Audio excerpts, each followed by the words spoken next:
Good morning, dear students. Welcome to the science class. Today we shall begin with a new chapter. Okay, this chapter or this unit, it deals with the materials needed by human beings. What are the different types of materials required in our life for different purposes? We are going to deal with these kind of materials. In this we shall have two chapters. One is the third one, synthetic fibers and plastics, in which we shall discuss about the synthetic fibers, man-made fibers and plastics. In the next chapter we shall be discussing about metals and non-metals and how they are useful in our life. Children, in the previous classes, in class 6th and 7th, we have already got an introduction about fibers, right? Fibers are thin strands obtained from maybe natural sources or maybe prepared in the laboratories, and these are woven or knitted to make fabrics or clothes. We know that clothes are one of our basic necessities. Food, shelter, clothes, all these are our basic necessities, and that is why we are going to discuss these in detail. In class 6th, we came across natural fibers. In 7th, we have also studied about natural fibers obtained from animals, right? And in this chapter, we are going to discuss about fibers which are prepared from chemicals obtained from coal, petroleum, etc. So let us get a recap of this. Fibers. Fibers are very thin strands or filaments of which the clothes are made. If you just tear open any old cloth, you will see long threads, and again if you open those threads, you will get the fibers.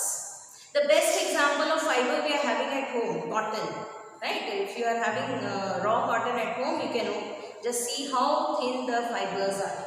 The one which we are using for bandaging and all that cotton I am talking about, or for puja we are using, right? Then fabrics are actually clothes, right? The woven or knitted cloth material made from fibers is called fabric.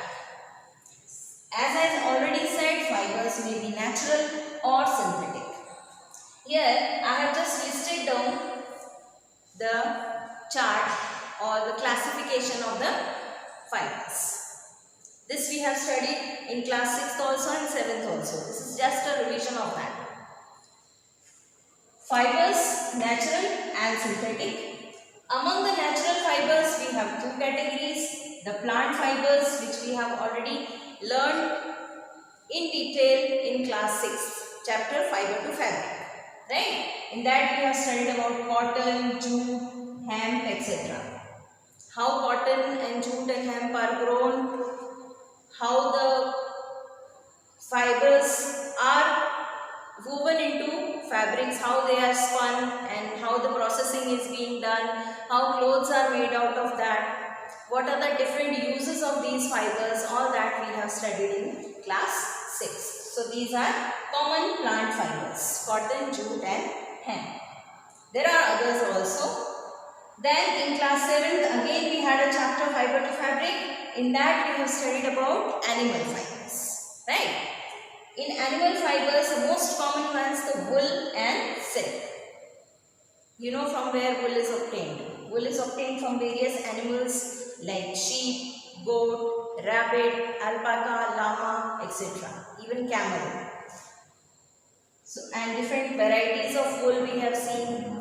We have seen the processing of wool, from how the wool fibers are processed to make the woolen fabrics. Then silk. Silk is obtained from the larva of the silk moth, the silkworm, right? And in that we have studied about the properties of silk. We have studied how silk is processed and what are the different uses. In class 8, again the third chapter is based on this. The name of the chapter is Synthetic Fibers and Plastics. The first part deals with synthetic fibers. Synthetic means man-made, which is not occurring naturally. We are preparing it, right? So, man-made fibers are mainly obtained from coal and petroleum products. Coal and petroleum, they give us different kinds of chemicals, and from those chemicals we get the raw material for making these synthetic fibers. Synthetic fibers, the first time they were made in the 20th century. And there are various types of synthetic fibers which we are going to discuss in this chapter. Nylon, rayon, polyester, lycra, acrylic, etc. We will also study about the properties of synthetic fiber. What are the advantages and disadvantages of synthetic fiber? What are the uses of these different fibers, where we can use them? And then in the second part we will be dealing with the plastics. The basic molecule of any fiber, we can call it a monomer. A small unit, small molecule, the single molecules, they combine together to form the polymers. Like here I have drawn these single ones. When you join them, when they get joined by different processes, they form polymers. Okay? So this is a polymer, this is a monomer. Monomers combine together in different processes to make polymers. Even natural fibers, they are made of polymers, like starch and cellulose, they are polymers, right? And in the synthetic fibers, they are made from different types of polymers like ester, then acrylonitrile, and so on. So children, in this chapter we are going to discuss in the first part about the synthetic fibers, and in the second part about the plastics. So do read the chapter and be ready for the next video. Thank you.